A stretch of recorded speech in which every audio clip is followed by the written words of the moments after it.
Hello, everyone. Welcome to my YouTube channel, Quick Thrust. First of all, I would like to wish everyone for the Family Day. Hope every one of all of you are enjoying with your family. Uh, but as far as Canadian family is concerned, a cricket families is concerned, I think we are a bit disappointed today because we were hoping that Canada somehow can beat Nepal, and there was a good chance because run rate wise Canada was ahead of Oman, and Oman was like very below in run rate. Sorry. So what I will but it was never meant to be.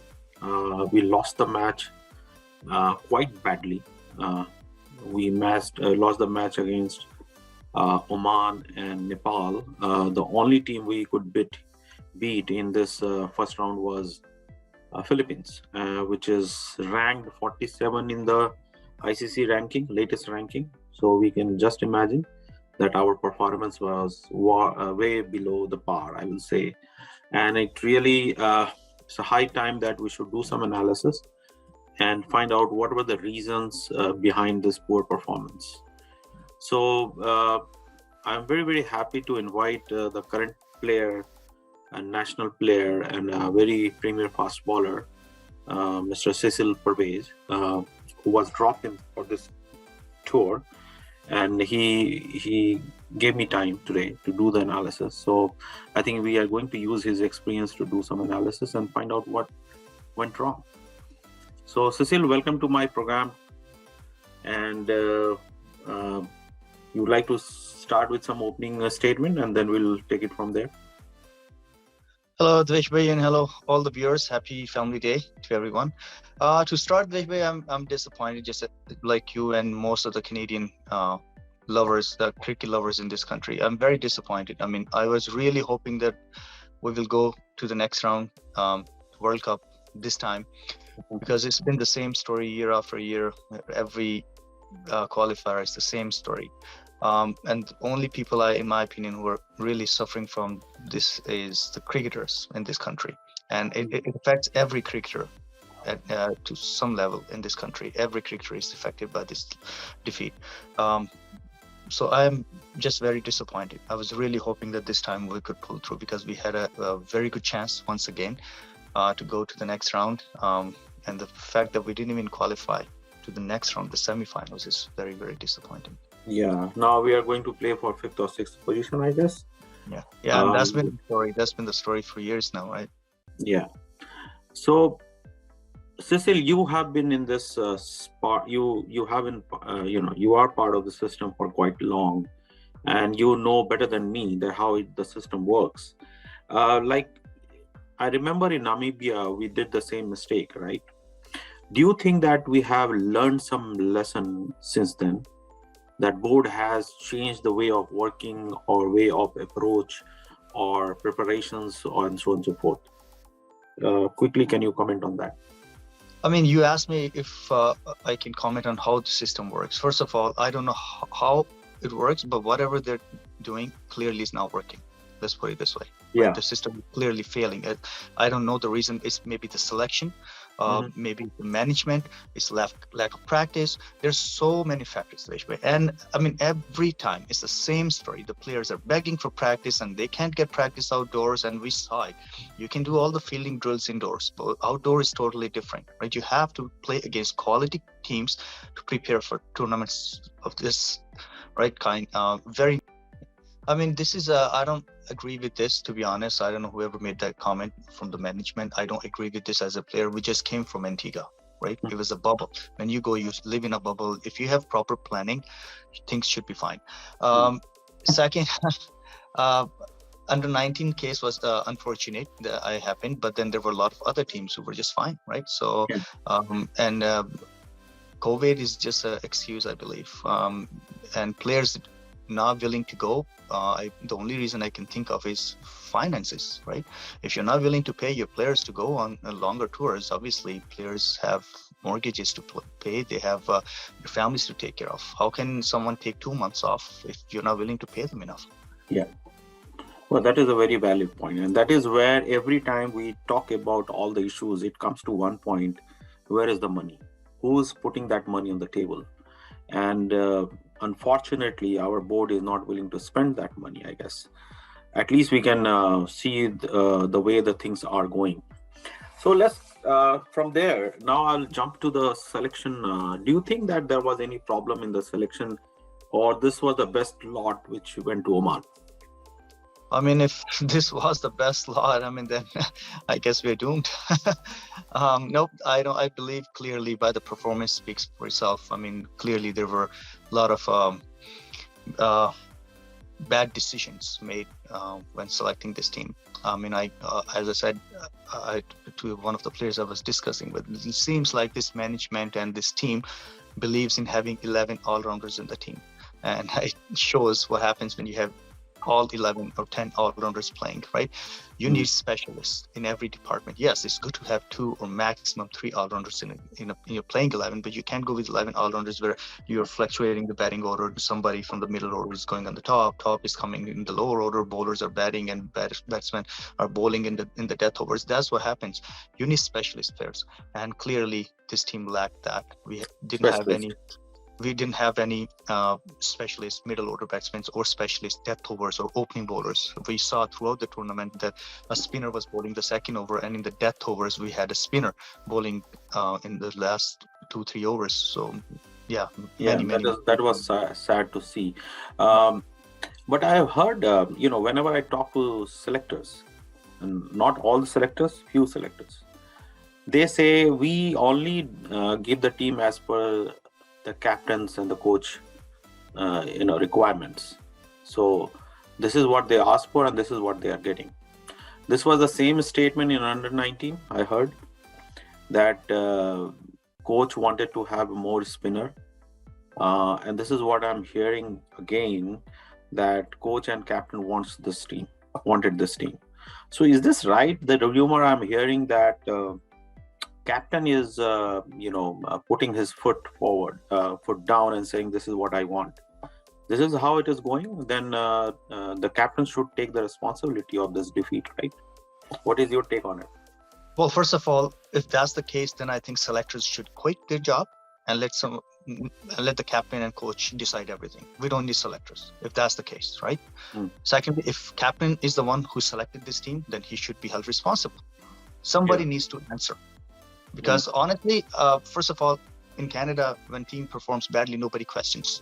But if someone dares to question, there is no answer, because no one takes the responsibility. Who's going to take responsibility for this loss? Is it the captain, the staff, or is it the selection? Is it the board? Who's going to take responsibility? Somebody made a mistake. Somebody selected a team that was very imbalanced. Somebody needs to take responsibility and answer people. People want answers. I was reading the comments on Facebook. It's humiliating the way people are talking. They're thinking Canada is just not good enough. And I refuse to believe that our players are not good enough. Our players are good enough. You just need to pick the balanced team. I'm not doubting anyone's skills. They're all skillful. But when you use them right, that's when they perform. Who is going to pick the team and who is going to utilize those players if your captain is not willing to do that? Well, that's why then the selection. The last 9 match, I can tell you that captaincy was also below par. Yes, I noticed that there were a lot of mistakes. The approach in the second game I saw in Oman, very defensive approach. Yesterday and the last game we saw against Nepal. Bad decisions again in the batting order. So yes, I've seen those mistakes throughout, but that's a different department. That's not a selection. That's the playing 11 on playing day and the decisions the captain makes. Selection is a totally different. Yeah. So now let's jump to the all the 3 matches. I think it is wastage of time to talk about Philippines. Well done, team. You demolished Philippines, no doubt about it. And it is not easy to score against any team in the international arena. So all kudos to the players who scored century or half century, whatever they did is fine. But one point I want to tell you in the Philippines as well, that our bowlers were not able to take the whole wicket, the entire wicket. It was only 5 wickets they could manage, and that's right. That was the I think was a alarm for me, that if your bowlers is not able to take 10 wicket, against the Philippines, then what will happen against Nepal and Oman? And that is exactly what happened. What is your point of view?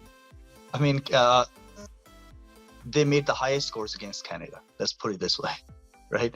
And their lowest score, yes, they made the highest score against Canada. So yes, definitely our bowling was below average. Yes. I won't say overall, but it's just the performance. I don't want to say that our bowlers are below average. It's the performance of our bowlers in this tournament was below average. Whatever the reason, I don't know. Only they can tell us what was happening there. From looking at the wickets seemed very flat to me. But there was a lot of turn. One thing good that happened the last game, that they brought Salman Nazar in. That was a good decision, and the only good decision, in my opinion, that was made on that day. Other than that, I think if Nepal can defend 117 on that wicket, and I think definitely our bowling didn't perform well. Did not perform well, yes. So leave Philippines behind, and then let's move to the next match, which was Oman.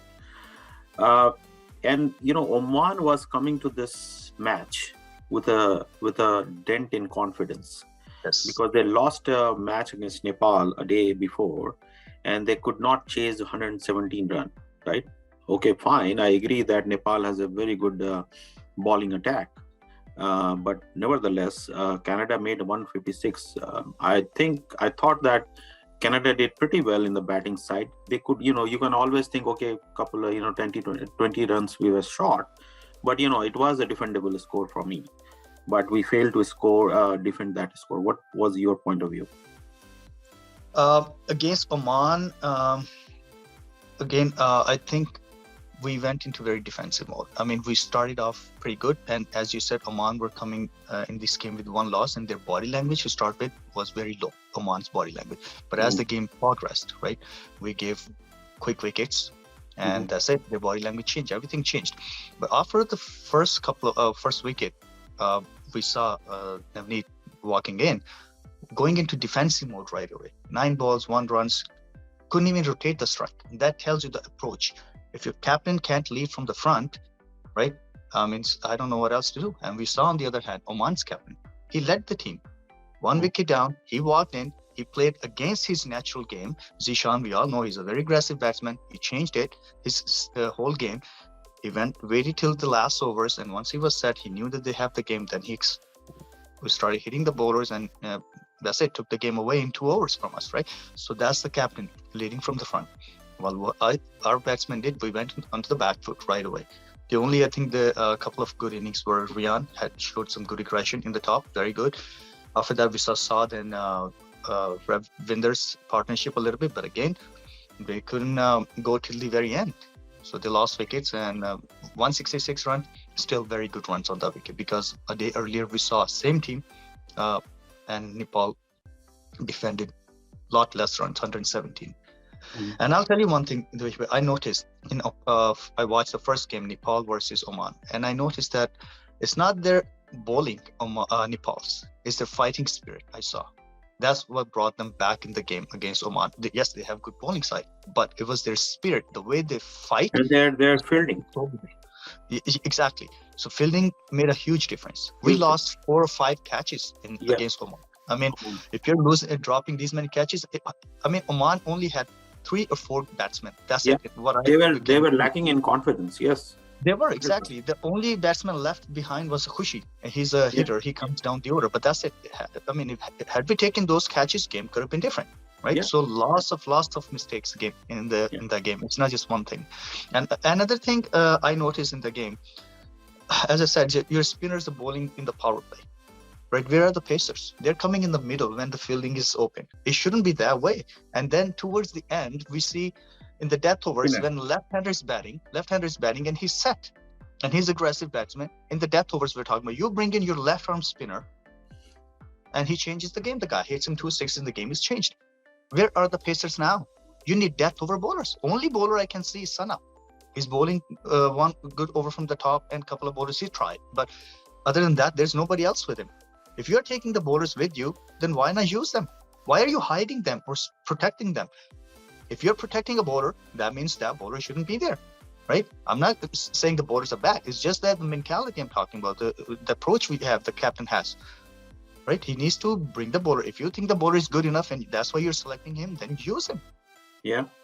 Very bad decisions in the second game. Yeah, and we dropped 4 catches, and some of the catches were like proved to be very costly. But one thing which I think I don't know whether you noticed or not, but I feel that this team was divided. Like the way Matharu reacted to a senior player like our Hamza Tariq. Have you seen that or not? I don't know. But when there was a catch, like and Hamza was running all the way from wicket keeping stand and midway to the pitch to take that catch, but he dropped it. Did you see the reaction of Matharu? He didn't even pat it and gave consolation to senior player like Hamza. He just made a very bad face and just turned back and went away. And that poor guy, Hamza, I'm not defending Hamza. I'm saying he's a senior player. Come show some respect to that player.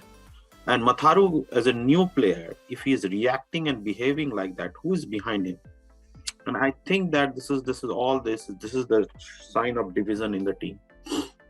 A junior player cannot behave like this unless someone is backing you up. I mean, I don't know about the whole background of the story, but I think it all comes down to your leadership, right? If you have a good leader who knows how to handle the guys and set a good example, right? Yeah.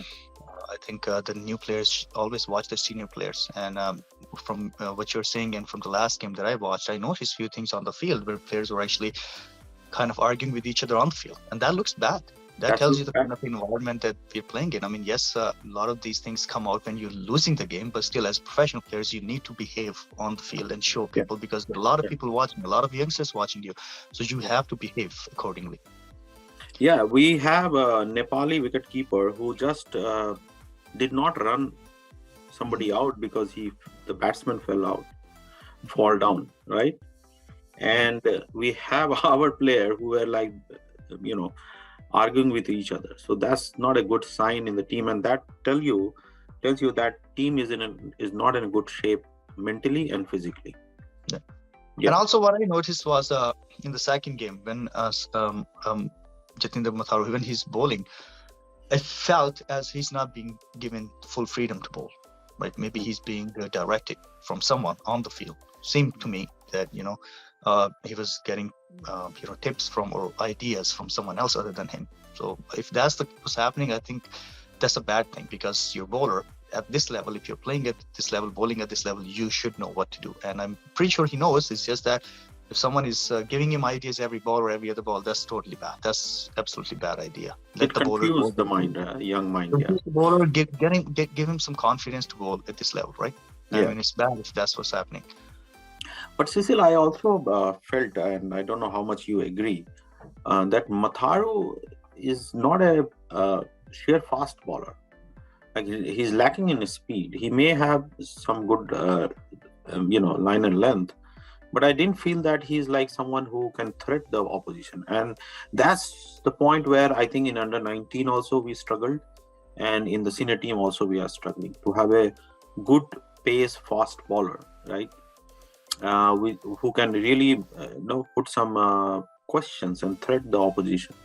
Like we in every other team we saw that there were some quick bowler who can bowl at the death overs, who can bowl in the up front. Right? We didn't have that options also.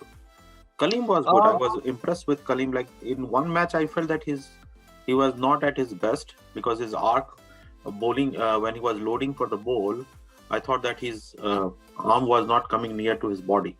So maybe he was not feeling comfortable or whatever. But today when I watched him, he was quite, his bowling arm was coming right, behind and right near the body. So I thought that he's in a good shape. And today he bowled very well.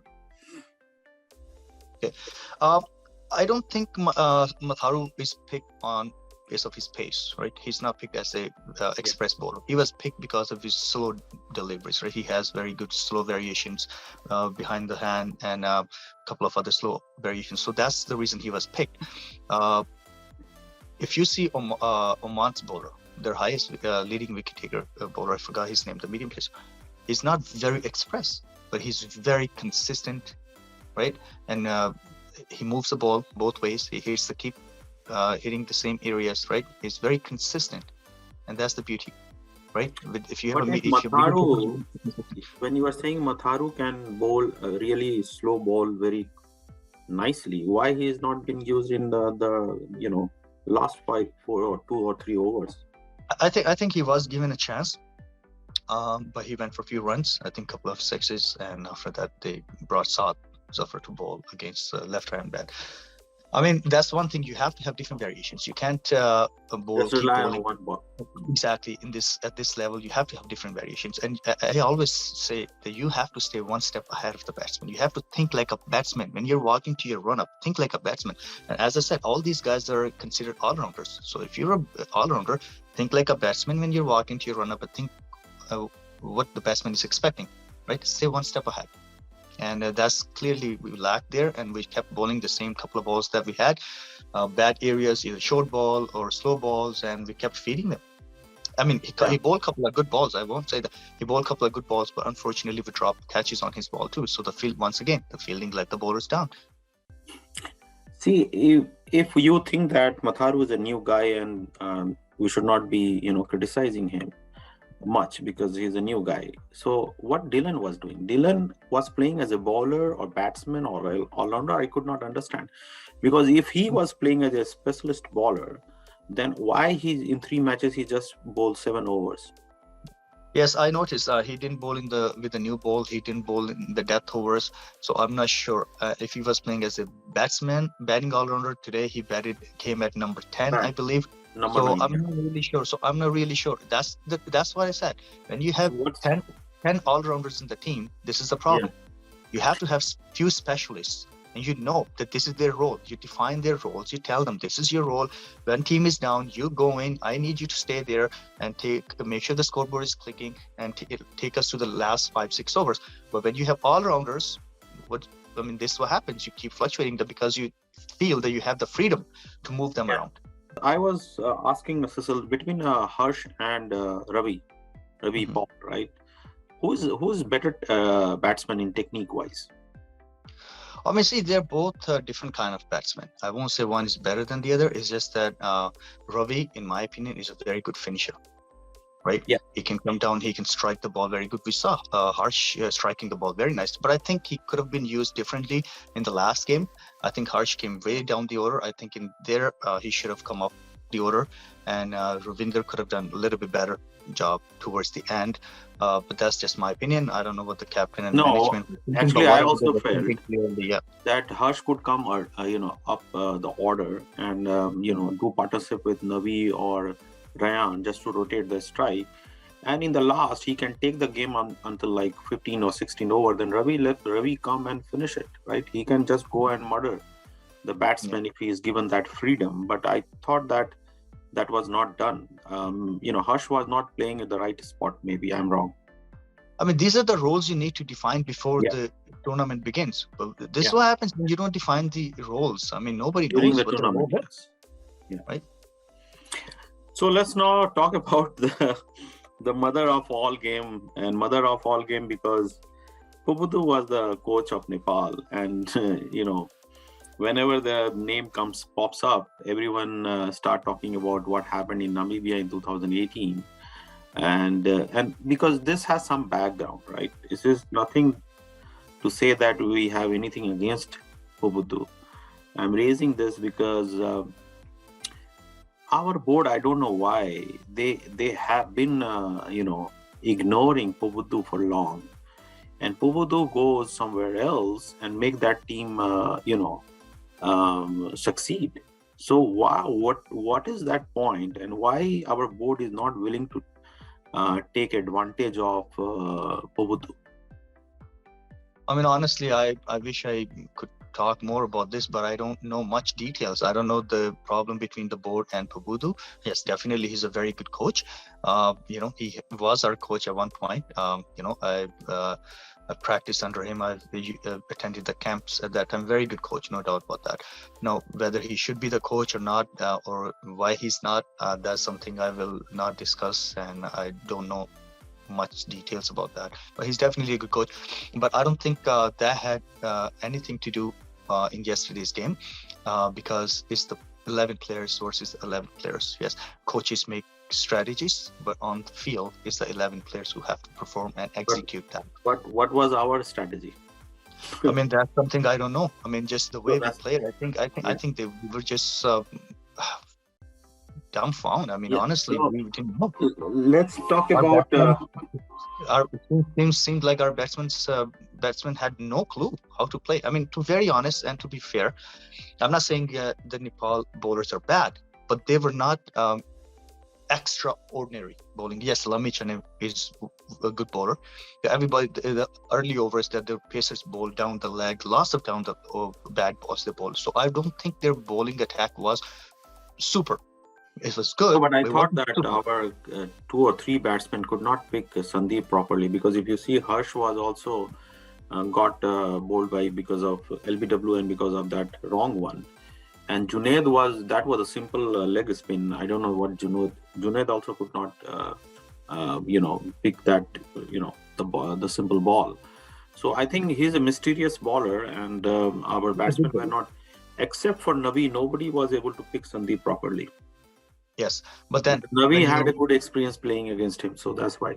Yes, probably. And but again, if you're reading the bowler that well, why would you throw your wicket away? Yeah. Right? Our five. We are coming to that. Let's go one by one. So today Canada started batting, right? And what happened, everybody saw, but there were some final points which we would like to discuss. Cecil, our opening pair, right? We started very well. We were hitting like anything. Brian seems to be in good touch. And then one wicket went, and then the slide started. So what do you think that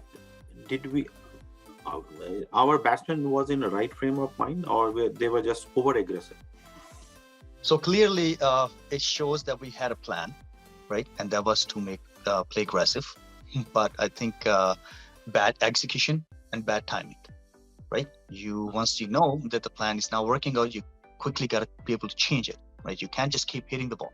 As I said, out of the top 5 batsmen, 3 were caught up in the air. They hit the ball in the air, opening batsman, right? Then you have your captain, and then you have Ravinder, right? And then Hamza tried one too. So I mean, this is just nonsense to me. And you know that it's a must-win game. Yes, you want to, but if you don't get a good start, time to change your plan. Right? Plan B kicks in, and you need to play a different game. But we kept going till the very end. We kept with the same plan, and it didn't work out. No, I think it was planned, and Matthew went ahead with the plan. I thought that he was asked to go more aggressive. That's fine, he got out. But he was a guy who could not get a start, like in the last 2 matches. That is another debatable and controversy which I do not want to touch upon today. But I will blame those batsmen who got a start and then got out. I think those are the culprit for me. Like Navi got 6 runs. Then he also hit in the same over, and he hit 4, and then again he tried for another lofty, glorious shot. Why? I don't understand. Because you are a captain, there is a possibility that all of wicket can go very quickly. Then try to stay there, and you already hit a 1-4, and you can rotate the strike, and you can gather for 8 or 9 runs. If you in the first or second ball you can get 4 runs, then what was the hurry? Yeah, I mean these are my friends too, right? But I need to be fair. No, Navi is a good batsman. As players, we should be able to take criticism when we fail, right? We as semi-professional players. So I think our batsmen played very responsibly today. There was no responsibility shown from anybody, right? Nobody actually stepped up today and said, you know what, I'm going to go till the end. I'm going to become the backbone of the batting lineup. Nobody, not a single batsman. And everybody was given a chance. We still had 5 overs left. We didn't even play 20 overs. From top, 15 you overs. see, yes, you see our opening batsman flick the ball. There was only one fielder. I don't know if it was top edge or it seemed like top edge, but maybe the ball moved a little bit. Bad shot. Then you have Rian coming in. Rian was playing well. Unfortunately, got run out again. Right? Whose call? Debatable. I mean, yes, he was a non-strike run. It wasn't his call. It was his call. And Ravinder Paul didn't respond to his call. He ran him out. But then Ravinder Paul should have taken the responsibility. And then he got out next ball. Then he got out again. And how did he get out? He went for a big shot, big swing. Again, when you know back in the mind that you are the guy who got him out, then now it is your responsibility to stay till end. So these are simple logic and thinking process which I think that we were lacking. Yes, and then Navneet, yes, you're hitting the ball nicely, but one too many shots, right? You keep hitting the ball every time. You can't do that. Taking too much of risk. You can't just open the leg and swing the bat every ball. You have to have different shots. Cover ball. If the ball is outside off, you just don't hit it there. They had two fielders here. They had a plan, and he just went to hit this way again towards the mid-on and top edge, one slow ball to third man. I mean, clearly. In our language, it is called lapeta shot. Yeah, no presence of mind. That's all it is. No, lapeta shot. Like every ball was lapeta. So exactly. So if you're a captain, you gotta bat like a captain, right? Set an example. No, he's a good batsman. If you see last 1 or 2 years, he have been like a mainstay of our batting. So no credit taken away from him, but but we are criticizing as a captain, you should think that this is a crucial tournament and this is crucial match. So you should put your foot down and say, no matter what happens, I'm going to stay today. Yeah, and I mean, the only reason we're criticizing this is because this was the game, the most important game. And now we're out of the tournament. So as I said, we should be able to take criticism. I mean, as a player, I take criticism all the time. I don't go around, right? When somebody criticizes me, I take it. I listen to it. And yes, they're right. They have every right to criticize me when I fail. So these players should be able to take criticism. And then again, I will come to this team's environment, because there were so many incidents happened on the crease, on the pitch, that gives me good indication that there's a division. One, I already told you that the way Matharu was behaving against Hamza, senior player. The second incident happened today when Ryan got out, run out by Ravi. There was argument. Clearly, it was Ravi's fault, but it should not happen. Then Junaid got out, and then he showed some discomfort and discontent again. So because I think someone dropped, maybe Hush dropped the catch, and so those kind of incidents should not happen there, right? So. I mean, again, when you're losing, all these things come out, right? But again, this is where your leadership comes in, right? As a captain, and some senior players should step up and step in and say, you know what, guys, this is not acceptable behavior, right? We win as a team, we lose as a team, right? But one thing I want to say, let's come back to Ravi, because he came with a flash, right? He scored some century fastest century against Bermuda or I don't remember exactly, but he was like, star all of a sudden. His picture was all over the Facebook. Cricket Canada was boosting his profile and all. But since then, I have seen down and down and down and down. I have not seen a single match which he has won for us. Like he's getting out in 40s, 30s, 50s, fine. Not even 50s, 40s, right? So what is the point? Why they fail against a better team? You can go ahead and score against 47 ranked team or 37 ranked team. I don't care. What is the point if you cannot win the match against the crucial team and against the better team? Then I will consider you as a greatest of. Anyway, it's good to have all these records under your belt, right? And we are proud of these guys that they have these records. But these records are, what are they good for if you can't win the most crucial game for your team, right? I mean, these records are good to have, right? I mean, I wish I had a few of these records too. But if I can't perform in the most crucial game, I don't see the point of these records. No, but Ravi gets out sometimes very mindlessly. I don't think why he played the shot. Sometimes he just rush it. He throw his wicket. So I think these kind of behavior should not be tolerated. If you have a talent, stay on the pitch, like complete 50s, let the team win, and then we'll accept that okay, you are one of the greatest talent. Just posting on the Facebook that this is my record and this and that is not going to help anyway. It is like matter of like, I don't understand what is the benefit of that. These are my usual charts which I always present. Can you see? I can see, yes. So in the last 3 matches, this is the performance of our team, and this 2 skyscraper you are looking at is of Matthew Spoots and Rayan Pathan, and you can all very well understand because of match against Philippines. Otherwise, below par. None of the batsmen, I will say, had a good tournament, including Rayan, though Rayan is in a good form, but unfortunately he got run out twice in his 3 innings. Ravindra Pal Singh, you can see total run 40 something. Dylan is 39 something. You can see there's nothing to talk about. Data and stat is in front of you to know what is going.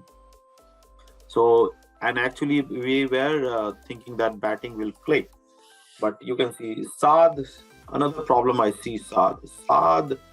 I don't know when was last he performed as a batsman, because he's a good all-rounder. I always consider him as a quality all-rounder. But Saad, sadly, he's a good friend, and I'm a big fan of Saad. But I think batting-wise, last 2-3 years, or maybe 4 years, I will say, I haven't seen Saad doing justice to his talent.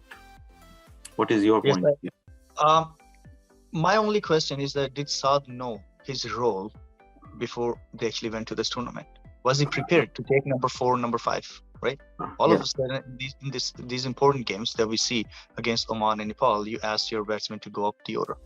Well, all the other teams, when it's a weaker team, Saad is batting down the order, right? That's my only question is, did he know that he was going to be batting the number 4, number 5 in this team? Was he prepared? If he was, then yes, I will blame him. He did.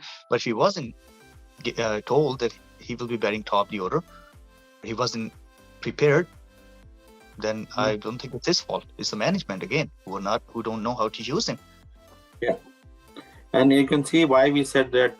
What was the role of Dylan was also not clear. If he was playing 10. As an all-rounder, then why he was batting down the order, right? And that too with like only 40 runs in 3 matches, not even 40.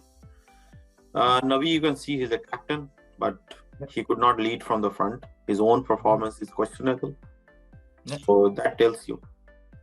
And these 2 skyscrapers is just because of Philippines. Otherwise, these 2 guys also be somewhere here. So with these kind of performance, and these are your main batsmen, like for last 2 years, if I look at performance, they have been in the team consistently. That's why I did not put Harsh Thakkar here, because he's not consistently playing in the team, right? So it's not fair to compare him with these 6-7 guys, right? Yeah. And let's take the bowling performance. Look, you can see this is your total wicket. So only Junaid, Saad and Salman had some wicket. Otherwise, I think also 1 or 2 Sana had a couple of wickets too. So yeah, no, I missed Sana. Yeah, sorry for that. Sana had 2 wickets today as well. So Sana performed well, but the rest of them, Harsh had a good economy, right? Matharu and Dylan went Surprisingly, Dylan and Matharu never completed their quota of bowling. So I did not understand what was the point of them being in the team. I mean, I'll talk and about that's why I raised the question that Rishabh should have been included. Yeah. I'll first talk about these 3 bowlers first. Junaid, I think he did pretty good in the power play. He was given the responsibility to bowl in the power play. I think considering that, he did pretty well in both games. So I will give him credit for that. He stepped up. Saad Zafar, I think he bowled pretty good. He got the wickets, crucial times for the team. I think he was pretty good too. Salman played his first game today. Not sure why he didn't play the first 2 games, but that was probably, as I said, the only good decision that was made today. He was brought in. He did pretty good. He got us, I think, the only wicket that we had. So I wrote a post yesterday that he should be in the team. Yeah, I think he should have been. Not sure why. I'm not sure if he was injured. Yeah, no, because that is your stronger point. So you always play with your strength. The spinning, if I'm not wrong, yeah. If Go I'm not ahead. wrong, I heard he was injured. But that I could be wrong. I heard rumors that he was injured. So Okay. Yeah, that could be the reason. This was the bowling performance. Again, you can say below par. Only Saad and Junaid and Salman had some wicket, and Kaleem Sana. Sorry, I missed his name here. But yeah, Kaleem Sana was quite impressive today as well. Yes, exactly. He's been pretty good with the new ball. And the fact that we only took 8 wickets so far in 3 games total, 8 wickets. As I said, it's disappointing. Very, very disappointing. So if you cannot take forget the 5 wickets again. Yeah, if you cannot take 10 wickets in T20 format, then it is a big question. If we forget the first 5 wickets against Philippines, we only got 3 wickets against 2 good teams. Yeah, that tells you. Oman cleared us with 1 wicket, 9 wicket defeat, and we just could take 2 wickets against Nepal, and that 2 wickets went to Kaleem Sana. Yes. So bad. Okay. Now, one thing which strike me, why Ryan? Because Ryan got run out today, so that's why I dig out the statistic and find out, like in last 1.5 years and 2 years, when they played 9 matches altogether, how were they getting out? So that is a very interesting statistic, and you will see here. Mm-hmm. If you see here, these LBW is this color. Did not play, caught, bowled, not out, run out, and LBW, right? Run out. So if you see, focus on this in Ryan. If I only focus, okay, let me do one thing. Let me go to the report itself, and I will just click on Ryan and see what is going with him. Today we can say that it was not his fault. It was calling, like he rightfully called, and Ravi should have run, but I don't know why Ravi decided not to run, and then Ryan unfortunately got out. But if you see in last 9 matches, right, he got run out 4 times. Wow. Yeah, and then he got caught, not out 2 times, bowled 1. He just got bowled once, and then caught 2 times. So his record in 9 matches last 1 year is alarming. Like he's getting quite regularly run out. So that is one area he should improve, right? There is some problem. Today let's not blame him. Today it was not his fault. Ravi should have responded to his call, but that's record in front of you. Last 9 matches. 4 run-outs in 9 games is pretty bad. Almost 50%, I will say. Yeah, so I think he needs to put more value on his wicket. Yeah, I think he needs to work on this area, right? Especially if you're striking the ball so cleanly, you need to stay there. Yeah. I must tell you, he's in the form of his life. Exactly. So why waste that opportunity? Getting run out is like criminal. Yeah, why waste that opportunity? It's gonna cost you runs. It's gonna cost the team, right? Just don't take those runs. It's just common sense. 4 run-outs in 9 games is pretty bad. Look at Ravi's record in last 9 matches. Like he is caught behind, not caught behind, caught 4 times. So he's more often than not he's getting caught, right? Because he loves to play in the air, right? So 4 times he got caught out. Then LBW did not play 2 times. Bowled twice and not out once. So this is what Ravi is getting out and not out, whatever. Let's check our captain. More responsibility there as a batsman if he considers himself. This is interesting. Look at captain. Captain is skyscraper is caught 6 times out of 9 matches. Can you believe this? He's captain. If you are getting caught 6 times, it tells that either you are losing patience, you are not planning your inning properly, or there is something wrong.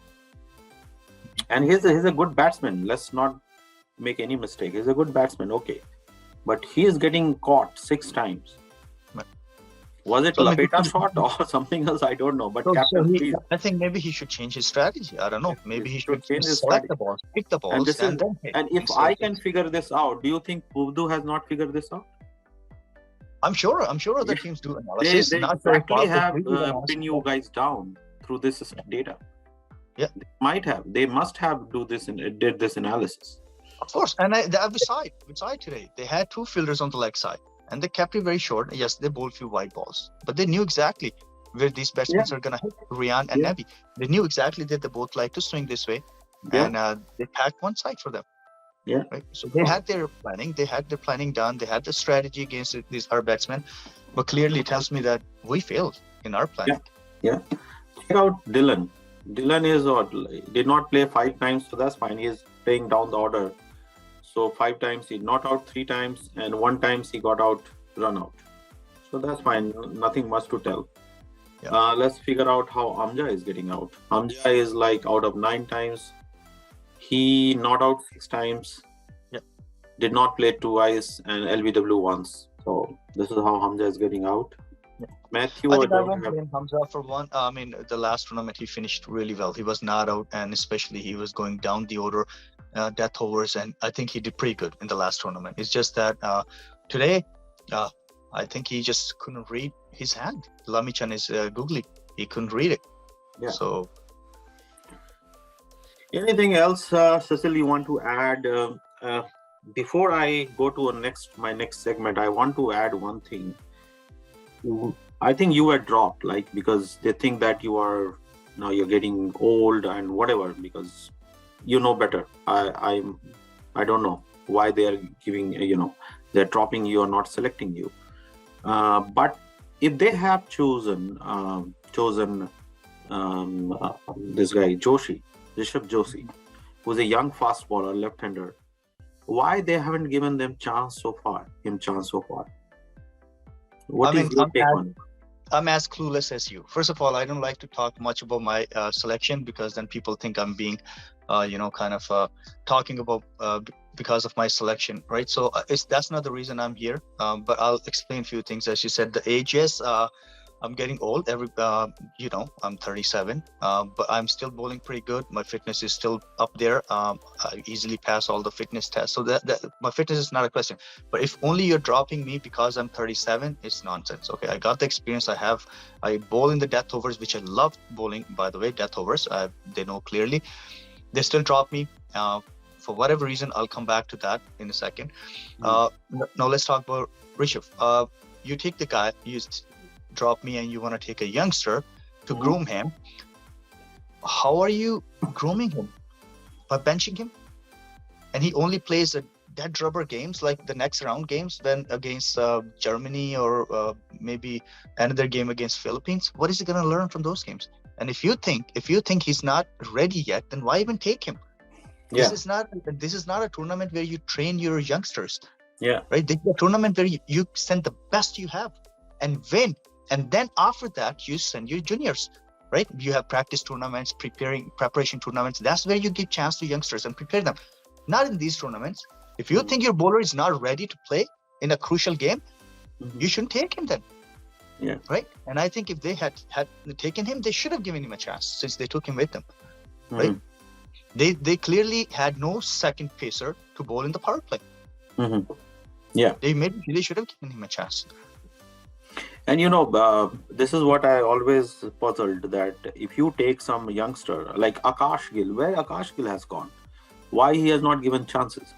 To be fair, I think Akash was in the system just before the team left. He was part of the group training, and I thought at one point that he might be going with the team, but again, I don't know what the captain and the coach and the selection panel is thinking, or whoever is calling the shots here. I don't know what they're thinking, right? I thought he was a good all-rounder. Yeah, and I will not consider him as a young. He is already, he has already done some tours, so he is already experienced now. But anyway, let's talk about SWOT analysis, right? So let's not just do the criticism and just walk away. What are the strengths you think that we have in our system and in our players? Shishan.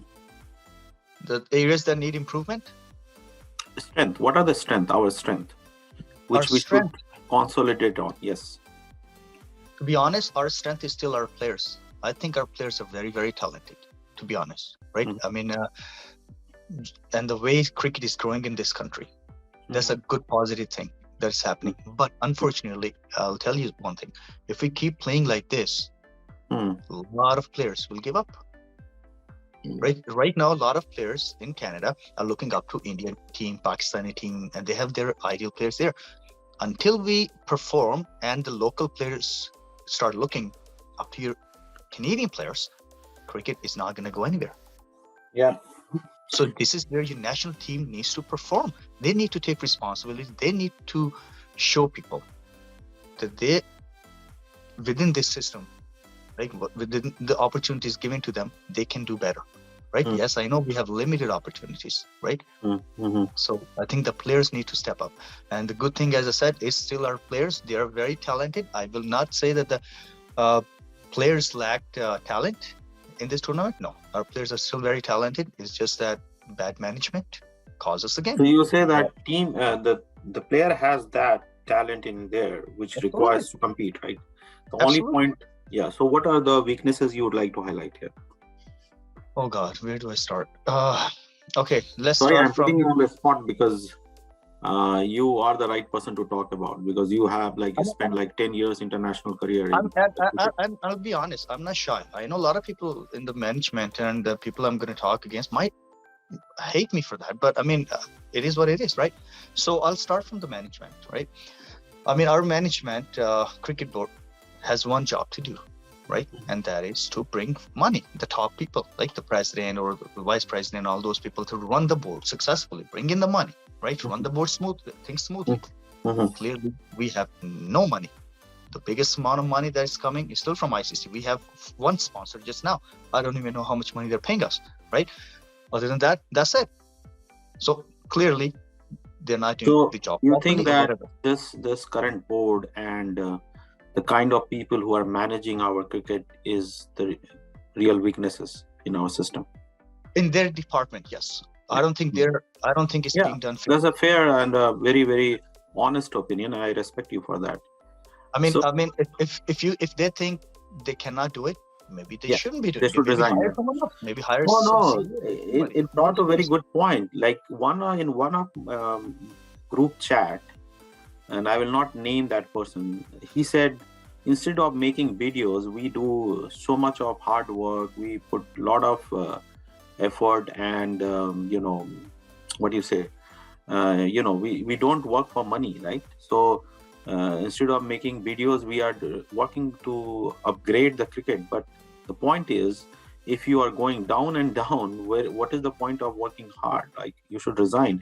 And one person, if he's claiming that this is volunteer work, then why you are applying for so many positions, which all are volunteer? If you cannot focus on one job properly, what is the point of getting your hand in 3-4 positions? Tell me. I'm sick and tired of hearing this. We are doing volunteer work. Yeah, we are Mother Teresa. Trust me, if these people give up their positions, someone better will take over their volunteer position and they'll do much better job. So why don't they voluntarily leave their position? No. Instead, they are applying for more positions. I bet you there are better people out there who will voluntarily take their position and do all the volunteer work, but much better than these. Yeah. They're better people. But clearly, if it's not being done, the job is not being done, I have to say it as it is, right? Now, let's go to the second part. The selectors. I mean, how do they even qualify for this job? I mean, most of them have not even played cricket in Canada, right? Most of them have played some district cricket in Pakistan or India, or have coached some district in India. Is that what qualifies them to be selectors in Canada? Have they played in the Canadian system? No, but Mukesh Narula has played Ranji Trophy. I don't care where he played. Has he played in Canada? Has he ever played quality or competitive T20 cricket in his life? How is he able to understand this game? How is he able to select players when he has never played competitive T20? Why not give him this chance to some ex-Canadian players and let them choose players? Maybe so you these think that old guys, maybe these 60-year-old or 50-year-old people should quit this selection panel and let the youngsters come in. Maybe we need a fresh mind. Maybe we need fresh thinking. Somebody who understands this T20 cricket better than these guys. These guys need to leave. They need to take responsibility for this loss. I blame only the selectors. I'll say this right now. Yeah, they don't want to pick me for the future. I don't care.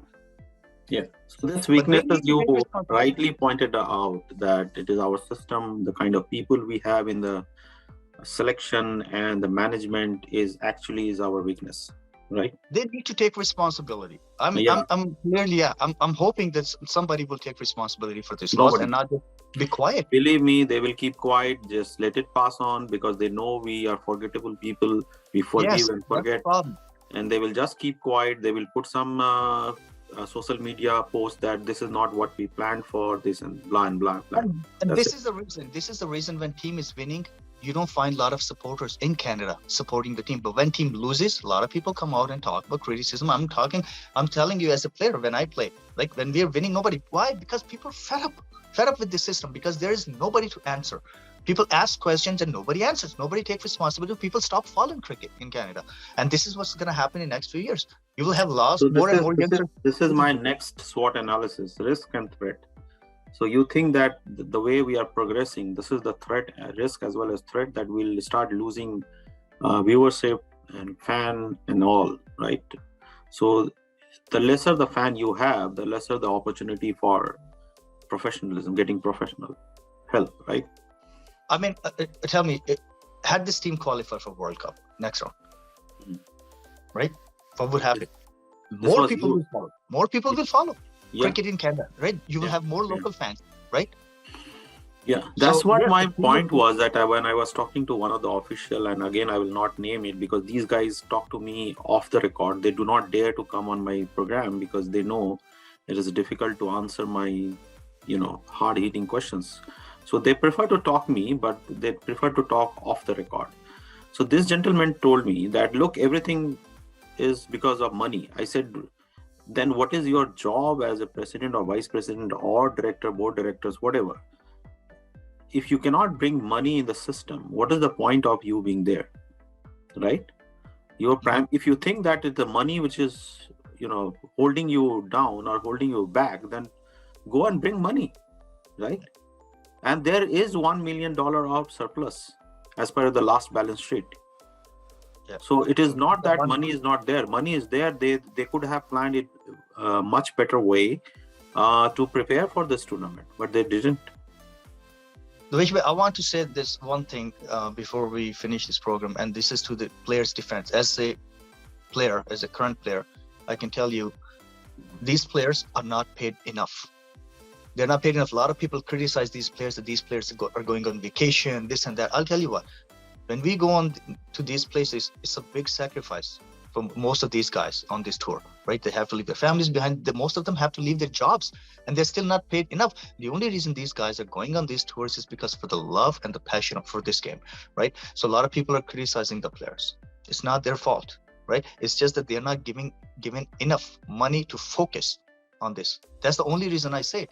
Right? When you send a team like 2 weeks before the tournament and they play against weak teams, right? Because you can't afford to send them ahead of time or somewhere else to play against stronger teams, right? Some Caribbean teams or, in Sri Lanka, wherever, different teams, right? This is what you get. And people blame the players for that. It's not players. Players are already sacrificing a lot. And I'll tell you, this is not a vacation for us at all. When we go on these tours, we hardly go out. It's just every day's training. You're tired, you come to your room, you eat, and you go to your room, and that's it. That's all it is. And these days, because of the bubble, you can't even go out of the hotel. So this is not a vacation for these players. They're sacrificing a lot. They're working hard. But if they're failing, it's because of the mismanagement and the way they're being used on the field. It's not, that's it, misuse. That's it. This is the only reason. Let's not focus on the opportunity, because enough of, we talk about weaknesses, this problem, that's fine. That being there, how do we capitalize from this defeat? Because every defeat brings some opportunities for us. What, from your perspective, you think there are opportunities, or there is opportunity for us? I don't know, honestly, at this point, where we're going to go from here in T20s, right? I don't see, until we have a next T20 qualifiers in a year and a half or whenever it is, I don't see where we're going to go. Yes, we do have a 50 over World Cup qualifier. Yeah. Right. That's at stake. No, that's big. That's big. I'll tell you why it's big. Because if we qualify for ODIs, that means we get ODI status. Then we can play more T20. More teams will want to play with Canada in T20s. Unless you have an ODI status, nobody wants to play you. So but Cecil, that's what my point is. If we learn from this mistake, there is an opportunity to make ourselves better, right? And we should not be repeating the same mistake what we did like in last 2-3 years. That's my point is. Like, first of all, from my perspective, I will say, appoint a strategist come coach who has the knowledge and capability to win the tournaments. Let him work off the record or maybe offline for a couple of months to create a clear roadmap that how this team, as you said, we have enough talent. Like, there should be 30-40 players, a pool of players which we can pick, that guy can pick and start making strategy, how he's going to win the tournament. I'm sure if we start working right from that point, I think we can achieve something. That's my point is, opportunities are there and we can always learn from our mistake and move forward. If we keep repeating the same mistake and we want to go ahead with the same kind of coaching staff, then I am afraid this is going to happen again. But how do you and the same team, and there is opportunity to also revamp the team. This is the high time we can create a mix of senior and junior, as you said, a good combination, and see what is the best way we can move forward. Yes. Maybe new captain. Maybe that's one area Cricket Canada should look at, right? I mean, it's, as I said, it's new captain, new coach, new strategy. Let them work together. Start building the strategy right away. Maybe that's the opportunity. I will say. As I said, it's time for Cricket Canada to bring in fresh minds, fresh thinking, right? Because clearly this is not working, right? Another thing is, yes, we have good players, good 30-40 players we can bring, but unfortunately there is no system, there's no structure to bring those players together and point those players out, because this national T20 that we have is absolutely, in my opinion, I'm sorry to say this, it's rubbish.